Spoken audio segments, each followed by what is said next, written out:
Don't mind me, I'm just running around here.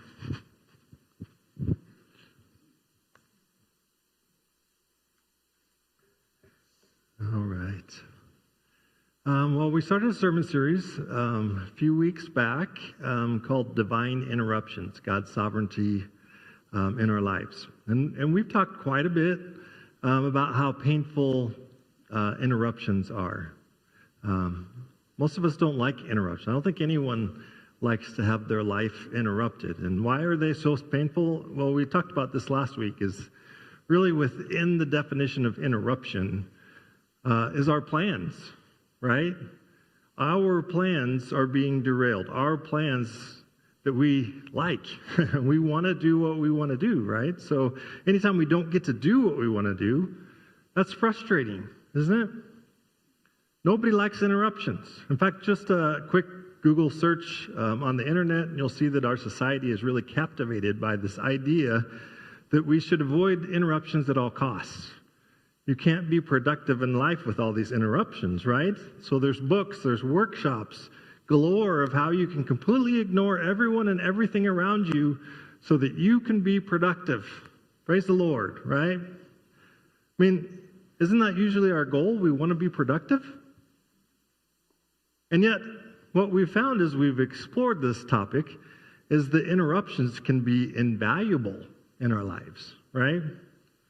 Especially when God is the one that's behind the interruption. But sometimes we don't even know for sure if it's God or something else, right?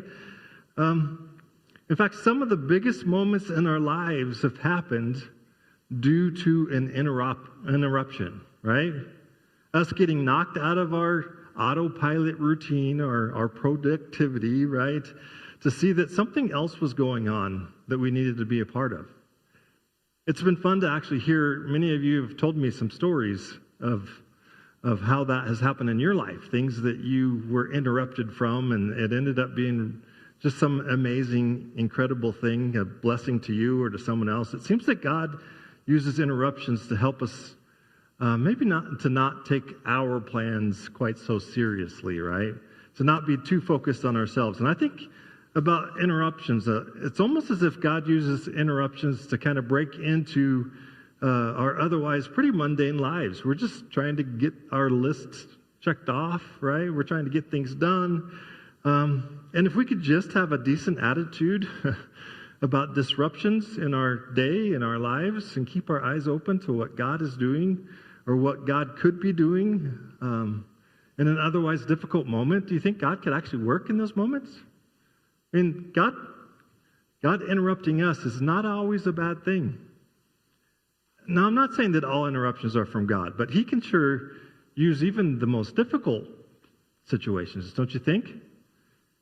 To do incredible things. And there are multiple scriptures that talk about this, actually. One in particular that we probably go to most often when we're talking about things like this is Romans 8:28. It says, "And we know that in all things God works for the good of those who love Him, who've been called according to His purpose," which we don't always read that last part, right? We're called according to whose purpose? To God's purpose, right? Our purpose is found in Him. Our purpose is found in His plans. If we can, again, just lift our focus up off the grindstone just a little bit and actually look around and see what might be happening. Start paying attention to what God may be doing around which, by the way, always feels like an interruption, right? Because it's not our plan for our lives, right? In fact, if you read more in Romans 8, it talks quite a bit about that, right around that verse 28. If you skip ahead to verse 26, it says, "In the same way, the Spirit helps us in our weakness. We don't know what we ought to pray for, but the Spirit Himself intercedes for us through wordless groans," so through things that we don't understand, right? "And He who searches our hearts, He knows the mind of the Spirit, because the Spirit intercedes for God's people in accordance with the will of God." The Spirit intercedes in the will of who? According to the will of who? The will of God, right? It's not our will, His will in the conversation. Do we realize that at the point that we respond to God's call in our life, that we are now working for Him? I think sometimes we get confused in that and think, yeah, I'm going to invite God to be a part of my life so that he can help me with the things that I'm doing, right? No, it's so that we can help him accomplish his plans. There's just something so much bigger that's happening that you need to be a part of, right? And that's the story that we see in the Bible over and over and over again. People thinking that they have this plan for their life, and all of a sudden there's an interruption, and God says, no, you really need to be doing this, right? God interrupting, inviting human beings into something that is so much bigger. And we saw that in the story of Jesus calling his disciples, as we've looked at that the first week. They were minding their own business, right? Simon Peter, he was running his fishing business, right? Just doing his own thing. And Levi, he was busy being a tax collector. But here comes Jesus, the interrupter, right? He shows up. He invites them into something bigger. He invites us to something bigger, right? And what is interesting is that Jesus, while he's on the planet, he also experiences interruptions by God, doesn't he? So he knows a few things about interruptions, and that's what we talked about last week. We can actually learn from Jesus and how to handle interruptions a little bit better, and maybe even learn from Jesus and what kinds of things that we should allow ourselves to be interrupted, right? Last week we talked about a story where we saw that Jesus was indignant. He wasn't just mildly irritated. He was ticked off. Why was he ticked off? Because his disciples actually prevented him from being interrupted. That's kind of odd, right? But that was the story in Mark 10. Who did Jesus want to get interrupted by? Do you guys remember the story? It was kids, right? Children. He wants to get interrupted by children. Mark 10, verse 14, it says, when Jesus saw this, when Jesus saw that his disciples were running interference for him and keeping kids away from him, he became indignant. He said to them, let the little children come to me. Don't get in their way. Don't hinder them. Let them come to me. I want them to come to me. The kingdom of God belongs to such as these, right? And we talked about how Jesus was not put off by being with kids. Sometimes I think we see important people and we think, well, yeah, we got to keep our kids away from them. No, that's not the case with Jesus. He wants to be with kids. He was put off by his disciples keeping the kids away, right? One thing that we can clearly see that Jesus thinks is worthy of an interruption of your life. It's kids, right? Are kids ever going to interrupt you? Nah. Of course they are, right? And especially when our kids want to come to Jesus to be blessed. I mean, that's a no-brainer, right? According to Jesus, it is worth interrupting your life to help kids get to Jesus, right? In fact, we read from Deuteronomy 6, and it really kind of describes how to invest in kids. It's talking about how your life with God and how you should describe it should that description, that conversation should happen as you're walking around on the road, while you're at the dinner table, while you're at the basketball game, before you're getting ready for bed, wherever you are, have conversations about how you include God in your life, right? Don't not get interrupted by kids, right? Just include them in the conversation. Now, we didn't get too far into this last week, but I believe that Jesus even offers us, through his example, a right and a wrong way to train or disciple our kids in the Lord. I think often as parents and even as grandparents, we try to pass on things by regulating behavior, right? We just want to make sure they do the right thing. All you have to do is make them do it long enough, and they'll do it for the rest of their lives, right? They will be lifelong whatever you're teaching them to do. For instance, if you want to make sure your kid makes his bed every day of his life forevermore until eternity, right? All you got to do is make them do it when they're young, right? All you have to do is, no matter how heavy-handed you got to get, right? You just got to get them to do it. Just get them to do it. And automatically, for the rest of their lives, they will make their beds. Isn't that true? What are you guys laughing about? Our kids have a mind of their own, don't they? Our kids have a will of their own. And that's not to say that we shouldn't try to train them, right? Or that we shouldn't expect them to do things that they don't want to do. Because sometimes we got to do what we don't want to do, right? We should parent our kids. It's right there in the title, right? If you're a parent, you should parent. Makes sense, right? But especially when things like having a relationship with God and being part of a church family, we don't want them to just catch the action, do we? We don't want them to just do it and not know why they're doing it or not have their heart into it. We don't want to just get them to do the right thing.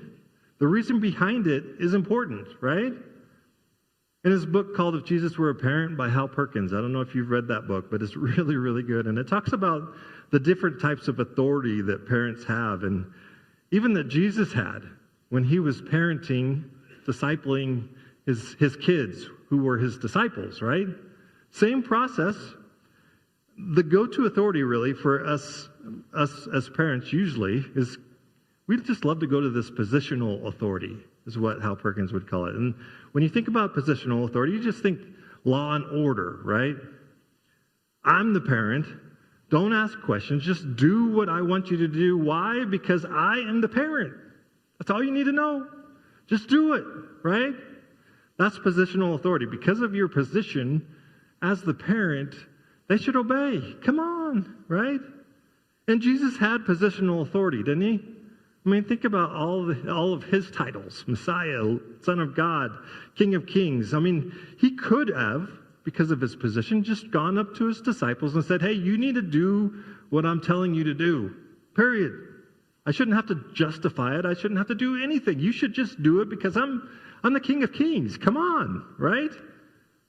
But how often do we see Jesus actually use that form of authority with his disciples? Some, when he's really irate, right? But not very often, right?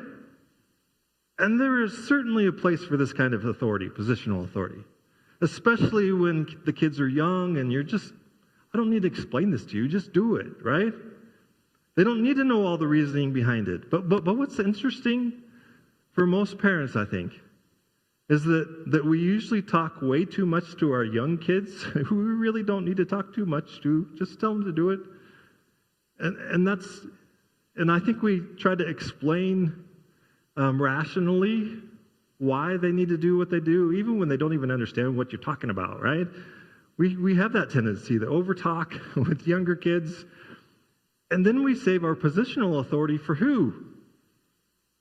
Our teenagers, right? Don't question me, young man. I brought you into this world. I'm going to take you out, right?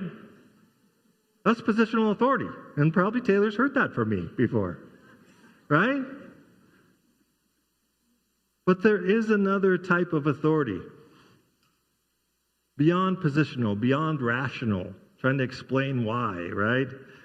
And Hal Perkins discusses in his book, he actually talks about how often Jesus uses this type of authority, and he calls it relational authority. This is how Perkins defines it. He says relational authority means having a sufficiently caring relationship with your child so as to naturally and significantly influence them. Pretty good topic, right? So where positional authority, we're really focused on just getting them to do the action. Just do it already, right? Relational authority is making sure that they know why they're doing it from the heart. It's a heart conversation, right? Now, don't get me wrong. We need all three authorities. We do in influencing others, especially our kids. But if we're going to have them catch the heart, the love of God, right? We better not shortcut the relationship with our kids, especially with our teens, by making demands and not investing into the relationship first, not helping them to know that you care about them, right? I mean, this is how our kids experience the grace of God originally, right? It's through us. We get to represent God to them. It's the way that Jesus did it, right? He walked around. He loved people. And it's the way we should do it too, especially with our teens as they're getting older. We need a little less positional and a little more relational. Maybe even spending some time with them when they're not in trouble, right?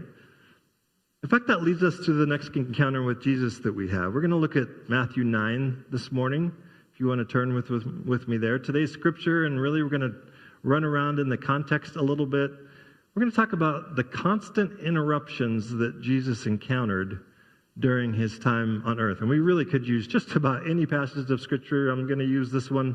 And we're going to primarily look at the second half of Matthew 9, but glance with me just for a moment here back into Matthew 8, and we'll see kind of a rapid-fire stories of people continually coming to Jesus.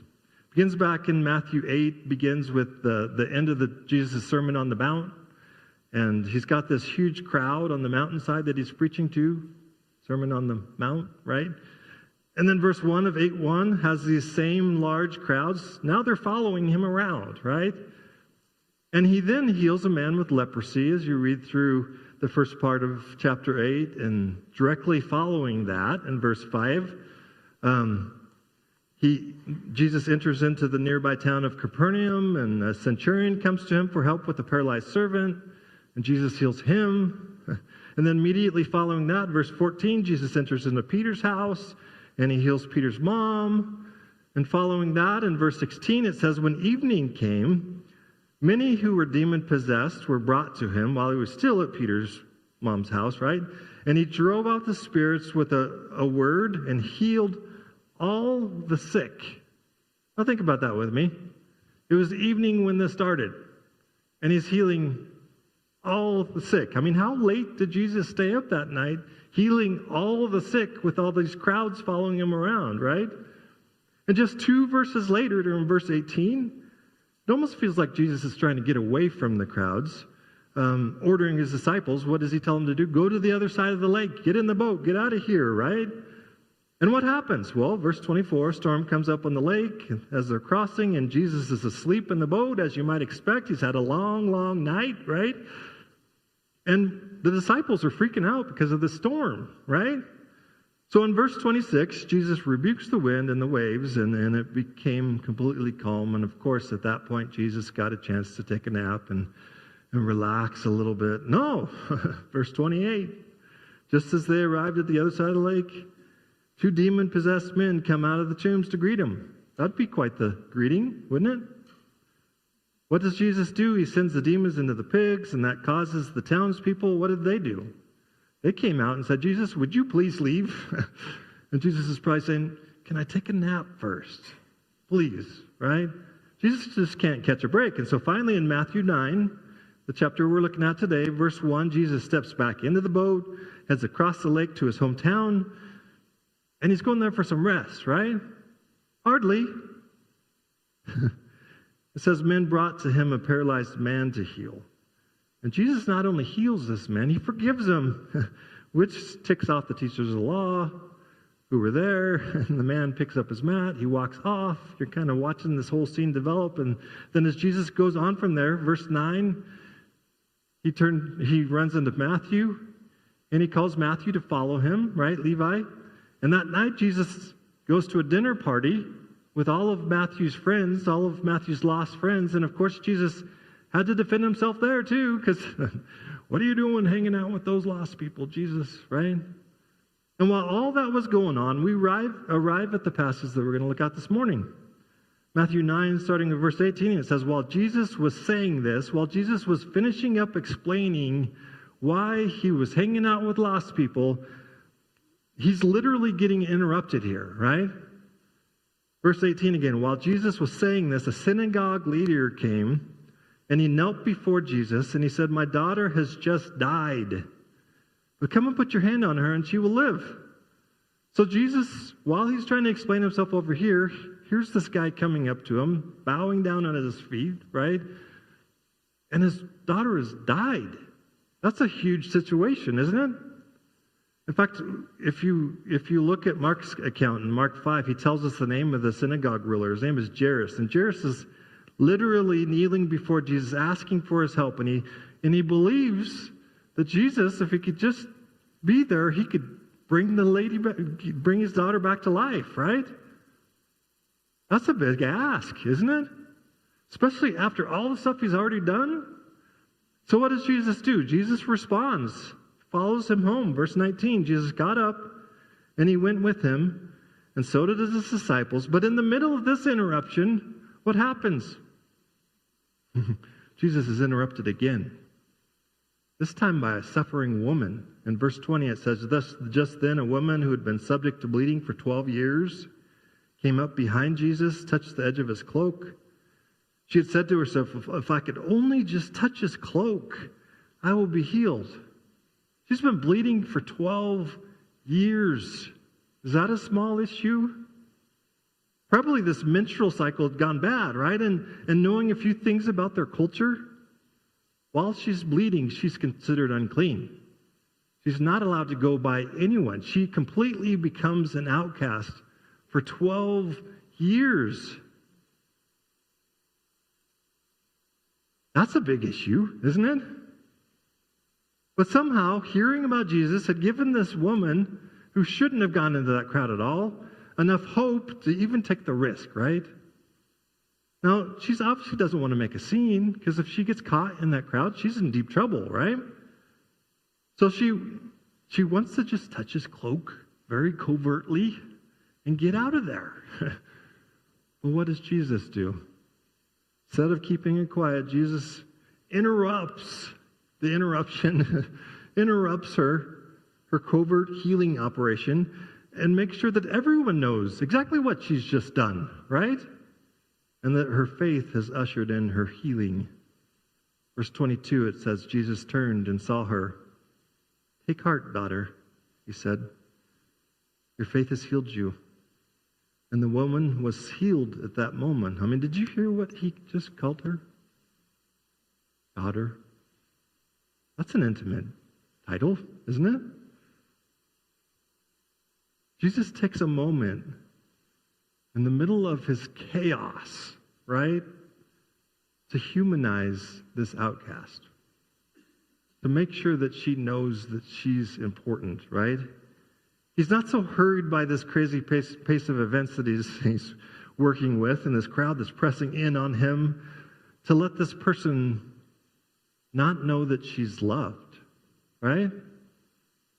He takes the time to value her. Isn't Jesus just cool? I mean, how cool is Jesus, honestly? And then Jesus continues to the ruler's house, and he does this small thing of raising the daughter back to life, another daughter, right? Raises her back to life. Verse 23, it says, when Jesus entered the synagogue leader's house and saw the noisy crowd and people playing pipes, he said, "Go away, the girl's not dead. She's just asleep." But they laughed at him. After the crowd had been put outside, he went in, took the girl by the hand, and she got up. That was easy enough. News of this spread through all the region. I mean, it's through these interactions that we see that Jesus is making a statement here. Faith and restoration, who's it for? It's for everyone. Everyone, right? I mean, just look at the variety of people, just in the stories we just cruised through there. A respected religious man, but you had a group of tax collectors in there that nobody wanted to hang out with, right? 2 demon-possessed guys, who's going to hang out with them?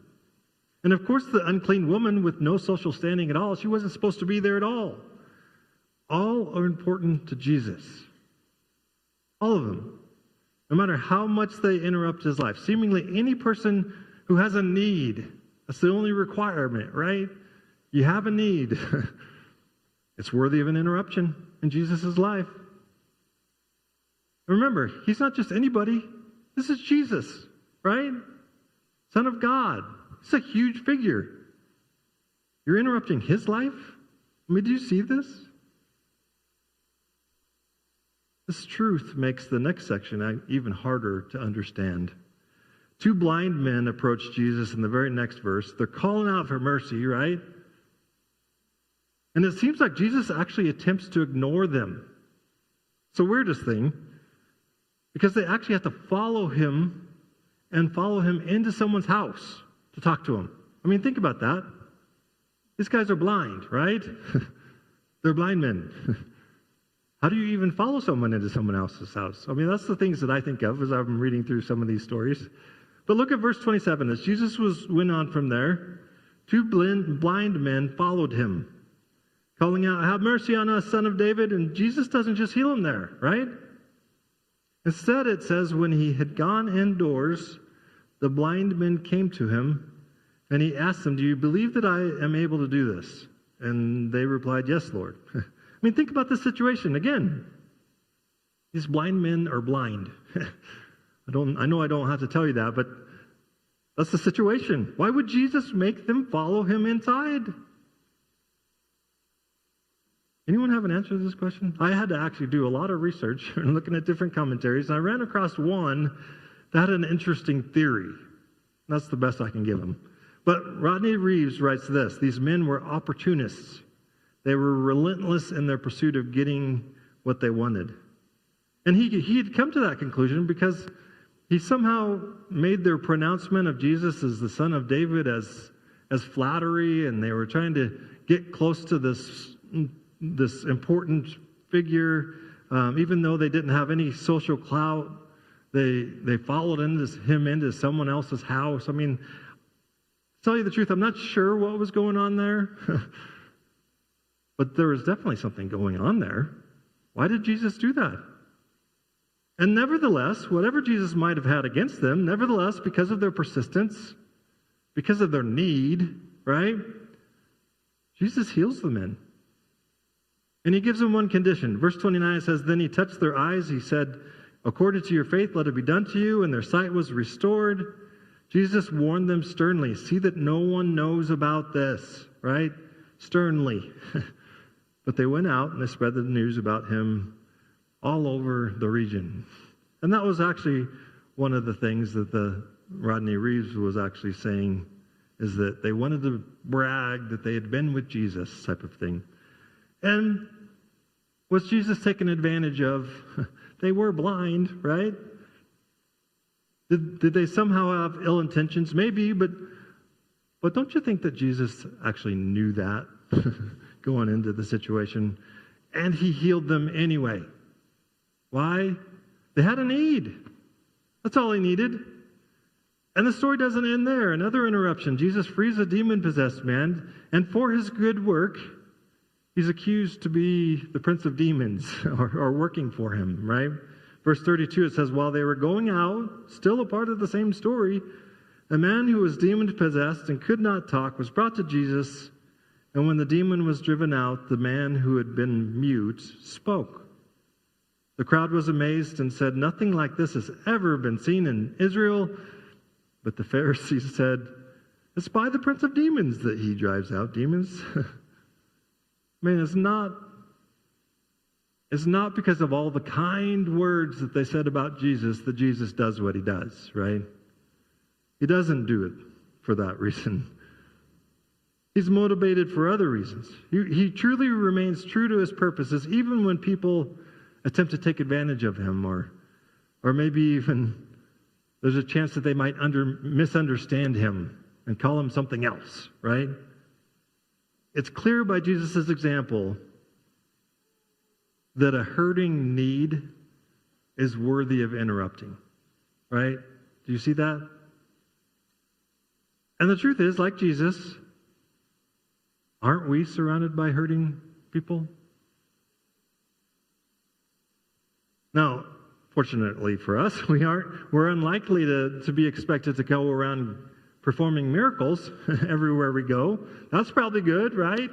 We don't have to do those types of things. That expectation isn't there. But think about it.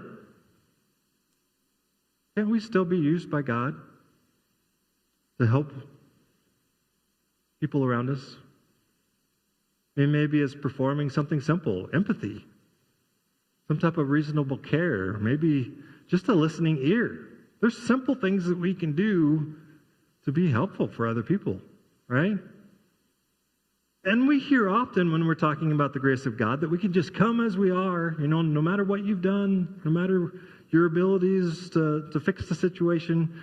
Jesus has restored our relationship with God, and it's free, it's grace, right? I mean, do you think that it's also true that we can come as we are and be used by God? That even if we don't have any special abilities to fix the situation, that God could still use us in that situation to make a difference? Again, not because of what we've done, but what God is doing through us. Can God truly use us to help? Are we willing to be interrupted? Maybe that's a more important question. Are we willing to be interrupted enough to look into someone's pain and difficulty, walk with them a bit? And who is it that God might have us help? That's an important question, isn't it? Well, I think His grace helps us figure that out as well, right? Who does Jesus offer His grace to, His help? Anybody? Are you willing to support hurting people, period, even if they don't fully align with you politically, socially, spiritually, religiously, whatever? Even if they might judge you if you do help them. You think we'd still have to help them? Jesus didn't have a prerequisite for help, did He? If He had a need, that was enough to interrupt His whole life. But still, another issue that we could continue to have, this obsession with productivity. We live in a culture where we just got to work hard and we got to play hard. I mean, we got to be efficient. We got to get this thing done. We got to do everything on our list. Being willing to help someone, got a pretty important schedule. That's kind of, we don't have time for helping others. We have enough stuff going on in my own life helping me, right? I got to help myself. And Jesus understands that, right? Trying to help you guys out, come up with some reason why you don't have to help. But unfortunately, Jesus does understand that, very much so. And yet still, if you're looking at His life, you could also throw in there probably the great commandment and love God with all your heart, soul, mind, and strength, and love your neighbor, I think is what He said, right? Love others. Yeah, that's pretty high up on the list. Jesus desires for us. He's got expectations for us, doesn't He? His desires for us. I mean, if we're going to help people, He's desiring for us to have a life riddled with inconvenience, struggles, challenges, just like His life was. These things come with living into God's kingdom. Dietrich Bonhoeffer, in his book Life Together, he writes this: we must be ready to allow ourselves to be interrupted by God. God will be constantly crossing our paths and canceling our plans by sending us people with claims and petitions. We may pass them by, preoccupied with our more important, I'm going to put that in quotes, more important tasks, right? Then he goes on to say this: it's a strange fact that Christians and even ministers, isn't it great that he throws me under the bus too? Isn't it a strange fact that Christians and even ministers frequently consider their work so important and urgent that they will allow nothing to disturb them? They think they're doing God a service in this, but actually they're disdaining God's crooked yet straight path.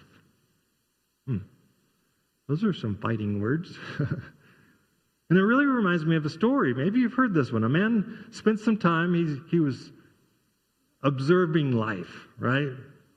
And he saw people loving each other, and he saw that love, it requires so much sacrifice, right? So much self-denial. He saw that love produced arguments and jealousy and sorrow. So he decided that love was just too costly, right? He decided not to diminish his life with love. Makes sense. He saw people strive for distant and hazy goals. He saw men strive for success, women strive for high ideals. He saw that the striving was often mixed with disappointment. He saw strong and committed men fail, and he saw weak, undeserving men. They succeeded. That's not fair. He saw that striving sometimes forced people into pettiness and greed. So he decided that it cost him too much to strive. He decided not to soil his life with striving. Well, next he saw people serving others. He saw men give money to the poor and the helpless, but yet as they gave, the need just got bigger and bigger and bigger. He saw that the more they served, the faster the need grew. He saw ungrateful receivers actually turn on their serving friends. Who does that, right? So he decided not to soil his life with serving. When he died, he walked up to God.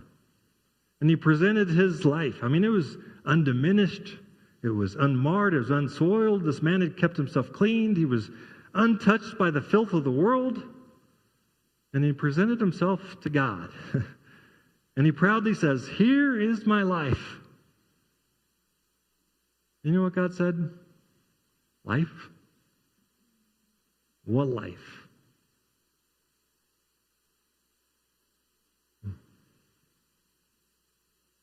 C.S. Lewis wrote in regards to this, "The great thing, if one can, is to stop regarding all the unpleasant things as interruptions of one's own or real," I'm going to put that in quotes, "life."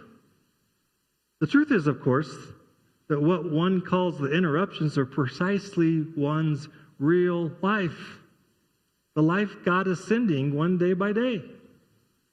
What one calls one's real life is a phantom of one's own imagination. This at least is what I see at moments of insight, but it's hard to remember all the time, which I agree with that, right? It's hard to remember all the time that the interruptions actually aren't interruptions. They're God at work. It's hard to remember, but living a life submitted to Jesus means seeing God's plans as more important than mine, right? Even infinitely more important than mine. And what does Jesus do with his life? What does he focus on? Well, he focuses on people. He does, doesn't he? And we would do well to put people, especially the people who are hurting, before our projects, before our productivity, before our plans. We cannot follow Jesus' example and be unwilling to respond to those who reach out for help, even when it's inconvenient to our schedules. Is that true? This is the way of Jesus. It just is. And so the question remains, will we follow Jesus' example? Are we willing to make space in our lives for others? And not the healthy ones, right? The hurting others. Think about that for a moment. I mean, are we willing to accept those interruptions even as divine interruptions? People sent to us from God, right? Now, we may not always know how to respond to some of the difficult situations we might find ourselves in if we actually dive in and actually start helping people, right? But even then, that's an opportunity to trust in the Lord, grow in the Lord as we lean into Him and He helps us help, right? Trusting in God even more as we trust Him to work through us. You guys are looking pretty excited about that. This is important stuff, isn't it? The way of Jesus. Would you pray with me? Lord God, we do just thank you for your word. We thank you for the stories that we see there, stories that encourage us to reevaluate our own lives, what we focus our attention on, what we allow interruptions to happen for. And Lord, it's obvious that Jesus cared about people, and that he not only cared about people who were really messed up people, but he truly desires us to do the same. So Lord God, would you just help us? Would you give us a change of heart? Would you change the way we look at interruptions, the way we look at needy people, whether they are deserving of our help or not? Lord God, would you just help us to learn to love like you? Because you truly loved us that way. And we will give you all the praise. In Jesus' wonderful name. Amen. Before we close our service, Jacqueline has an announcement for us. Well, in response to helping others and serving and loving like Jesus, this is an appropriate time for the GO team, our missions team, to kind of talk about the part of Nazarene missions that goes and serves and helps and is the tangible part of ministry. That is Nazarene Compassionate Ministries. So we are doing a lunch today afterwards, and everyone is welcome to come. We are hosting the lunch, and we just have some information on the tables about Nazarene Compassionate Ministries. But I want to give you a little bit of information first before we do that. There are a lot of different things that NCM does. They focus on helping people through anti-human trafficking, economic development, emergency relief, which is what our crisis care kits go to when we put those together, food security, which is what we're going to focus on today, health care, holistic child development, which is child sponsorship, refugee and immigrant support, clean water, which is what our VBS raised money for this past year, and women and girls support. So we as a church are helping out with a lot of these things, but we want to focus a little bit on the food security part today. I'm just going to read what the website says about food security through the Nazarene Church. Hundreds of millions of people will go to bed hungry tonight and every night. Hunger is the result of extreme poverty, and it keeps people stuck in the poverty trap. Without nutrition, children's minds and bodies cannot develop properly. Malnutrition compounds the effects of diseases, including HIV and AIDS, malaria, and pneumonia. And it keeps people from fully engaging in productive work and income generation. Around the world, 1 in every 9 people does not have enough food to eat. That does include the United States. The number of people who are undernourished is rising. Hunger disproportionately impacts women and children. In fact, in children alone, 45% of deaths of children under the age of 5 are due to malnutrition. As extreme weather increases, it is becoming more difficult to grow staple crops like wheat, rice, and corn. Hunger is the result of extreme poverty, and it keeps people stuck in poverty. Nazarene Compassionate Ministries partners with local churches to provide long-term agricultural programs such as small-scale farming, animal husbandry, and fish farms to improve health and provide a source of income for families and individuals. So one story is about a woman named Obinus. She's from Zambia, and she is a widow with 7 children. She works on her farm, and she tries to provide enough money and food, but she just can't make ends meet. So Nazarene Compassionate Ministries came and helped her. They taught her a They trained her in conservation farming, which is a method that increases yield sustainably. So with that conservation farming, she was able to provide enough food for her family and money. And she says, "My life has changed to a better one."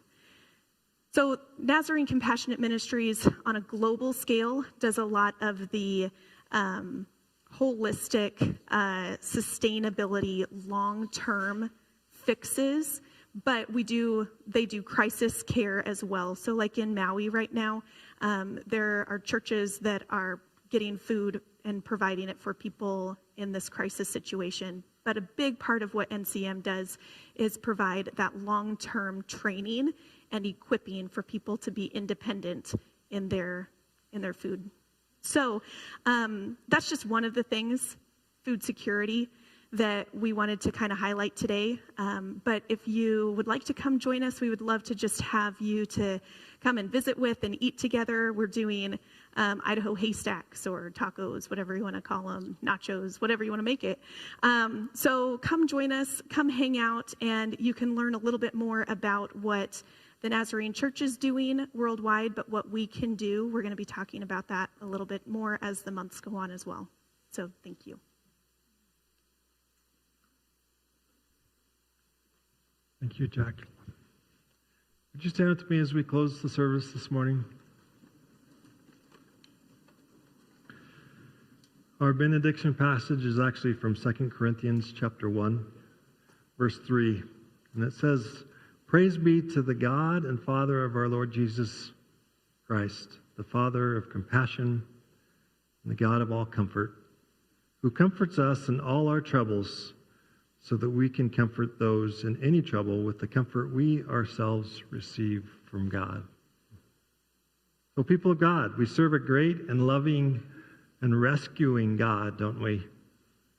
And he wants us to trust him with his plan for our lives. And part of that plan is actually being available to those in need. This is a worthy interruption in your week. So this week, keep your eyes open, keep your ears open, look around. May God be interrupting your plans this week to help someone. Wouldn't it be amazing if God used you this week to love on someone? May God bless you. May God work in your hearts as you trust in him. You are sent.